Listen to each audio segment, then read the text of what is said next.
seated. Well, good morning. It's a particularly challenging and difficult week to come before you this morning. On a week like this, I know many of you, there are many people in general who will come to a church looking for significance and meaning, looking for depth and comfort from the tragedy that we just experienced this past week. Like many of you, I had a sermon prepared. I was going to talk about the discipleship as it corresponded to the gospel of John the Baptist's sayings to the people this morning. But like many of you, I also turned on the television on Friday afternoon and witnessed and watched. And as I heard that a lone gunman had walked into an elementary school and killed 20 5 to 7-year-olds, took his own life after he killed 20 as well as 6 adults, including his own mother. It's a tragedy. It breaks your heart. I know it broke my heart. I spent much of that day in tears thinking about asking the question, how could someone possibly do this? How could someone rise to do this kind of atrocity? Meredith and I, on our ride in this morning, it was the top of our conversation. How could this happen? And it's a tough question. We ask each other and we ask God, how could this happen? And quickly, when I first left school, which was not all that long ago, but a little while, long ago now that I've learned a little bit, when I first left school, they push us into difficult situations on purpose to try to challenge us, to confront us with the reality of our broken world. And one thing that I was forced to face, I was to be a chaplain in a trauma center hospital in downtown Brooklyn. And I remember one of my first days as a new chaplain, standing in the emergency room with a man who was, for all intents and purposes, seemed alive. He was breathing, his body was functioning, he was kept alive by the machine. It was a young man, but he had died because of a drug overdose. And in the room, he was surrounded by family and friends. I remember clearly the scene that his brother and sister, his friends were all in the room. His girlfriend, his fiance, was in there as well. And I remember his mom and dad. His mom was clinging to me. And I was the new pastor in this situation. And he was clinging to me. She was clinging to me. And they were looking to me with the question of why? Why? And the tragedy, the difficulty, the great sadness is we have no answers. I have nothing to give in that situation. I have nothing to offer to fix that reality. When I look at our natures, who we are intended to be, what the story of creation says that who we are to be as a people, we were created, Genesis says, to be gardeners. We're created to be a people to build beauty, to build joy, to revel in the companionship of community and friendship and relationship. That's who God intended us to be, not in the job description, nowhere in our DNA, nowhere in our mores, or do we have the capacity, do we have the ability to fix death. Nowhere do we have the capacity or ability to ameliorate tragedy like just happened.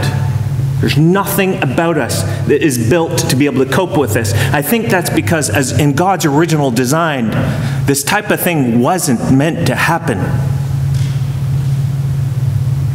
I, like you, am surrounded by many well-intentioned and well-meaning friends who, as is our human nature, and again is well-meaning, want to move quickly into the conversation about how we prevent this in the future. It's a good conversation. It's an important conversation. Should we be somehow keeping guns out of the hands of 20-year-olds? Sure. I mean, this is a great conversation to have. But one of the difficulties is we're talking about what to do next because we have no capacity to deal with what's happening now. Talking about preventing guns in the future has nothing to do with the 20 children who just passed away. It doesn't honor their memory necessarily. We have no means of doing that. When I walked into the church this morning and I saw the 3 Advent candles lit, a minor epiphany happened. For many of you, and I'm sure the same thing happens, Christmas for us in our household can become a little plasticky. We put up the tree, we light the candles, we listen to the canned music. Christmas has that kind of, we celebrate the occasion of Santa's coming. Christmas has that kind of sugar high in a season of the lowest, when it's the most dark. Christmas is that uplifting kind of optimism in the season when we're kind of down the most. But the reality of what Advent and Christmas really mean show itself starkest in the face of this type of tragedy. Christmas, Advent, the gift of the incarnation, God sending his Son, sent his holy, beloved Son into the tragedy of human existence. Not to be painted by pretty Kincaid pictures in a stable with animals, but to be devastated, mocked, destroyed, hurt, killed.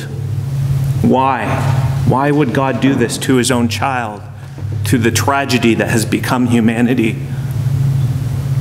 We don't have an answer to that, other than out of the depth of his love. I've been a clergy member long enough now to have attended enough funerals to hear the trite that comes out after someone dies. Talks about stardust, how we're all stardust, how our memory live on in our hearts. What rubbish, what garbage. The Advent becomes so much more real because it's a God who cares so desperately, who believes so strongly, who loves so hard that he comes down and he lifts us up concretely into his memory. That he holds on to us much more deeply than stardust will ever do. It's a God who looks to undo evil, to rework tragedy, to remake death. That's the great hope that Advent presents to us today. That's what we celebrate today. We don't have the capacity to heal death. God does. T.S. Eliot, the famous poet, the English poet, in about the 1930s, he was looking at English society around him, and with prescient thought, insight, foresight, he wrote the following: "The world is trying the experiment of attempting to form a civilized but non-Christian mentality. The experiment will fail, but we must be very patient in awaiting its collapse, meanwhile redeeming the time so that the faith may be preserved alive through the dark ages before us, to renew and rebuild civilization, and to save the world from suicide." My friends, I don't know about you, but I don't come to church to hear pretty music. I appreciate its offering. I know it's offered out of the depths of our heart. I don't come to church to teach my kids morals. I don't come to church to say pretty liturgy. I don't come to church because I think that that's what it means to be a good member of society. That runs dry real quick. I come to church because the only depth of hope that I have doesn't come from platitudes that we give people when tragedy happens. It comes from the promise of God that I will make things right. Truly. And I know in the midst of that I am called, that you are called, that you are called, that you are called to represent the beauty that is that promise, that all of us, that's the only real hope that the world needs to hear, and they don't have it. We're all called to be the hope of Christ in the midst of tragedy. That's why I come to church. And that's why I pray you're here as well. Amen.